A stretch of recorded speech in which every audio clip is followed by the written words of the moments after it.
ইনশাআল্লাহ। তাহলে যারা আমরা মসজিদের ভিতরে আছি, বাইরে আছি, রাস্তাঘাটে আছি বা বাড়িতে আছি, আপনারা সবাই মাইকের আওয়াজ শুনে মসজিদ প্রাঙ্গণে চলে আসুন। আলহামদুলিল্লাহ আযজা ওয়া জাল্লা আমাদের যারা এখানে আজকে হুসাইনি সুর ইসলামিক সংস্কৃতি ফ্রমের যিনারা আলহামদুলিল্লাহ নাথা শিল্পী গোষ্ঠীরা এসেছেন, শিক্ষার্থী ভাইয়েরা এসেছেন, তো আলহামদুলিল্লাহ যথেষ্ট আলহামদুলিল্লাহ কণ্ঠস্বর এবং কি বিভিন্ন বিষয়তে না হাম নাত কোরআন তেলাওয়াত পারদর্শী। তো আলহামদুলিল্লাহ আসলে সবসময় এই পরিবেশ হবে না, এটাও যেমন ঠিক, সবসময় আবার আমাদের এবং ওনাদের এবং ওই ব্যক্তিকে বা আপনাদেরকেও আমরা পাবো না, পাওয়া যাবে সবসময় আপনাদেরকে।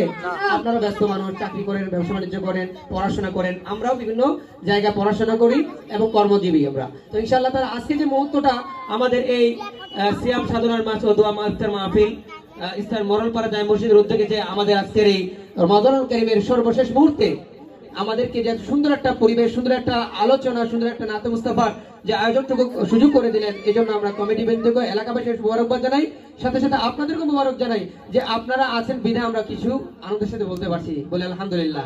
তো আপনারা যখন আরেকটু মেহমানদেরকে অনুপ্রাণিত করবেন আপনাদের উপস্থিতি দিয়ে, তো আমরা আরো আনন্দিত হব, আমাদের আরো সুন্দর থেকে আরো সুন্দর কণ্ঠস্বর এবং কি আমাদের অন্তর থেকে বিষয়টা চলে আসবে, আল্লাহ পাকের রহমত ও দয়া আরো বেড়ে যাবে, সুবহানাল্লাহ। তো ইনশাআল্লাহ তাআলা আমরা আশা করি আপনারা থাকবেন।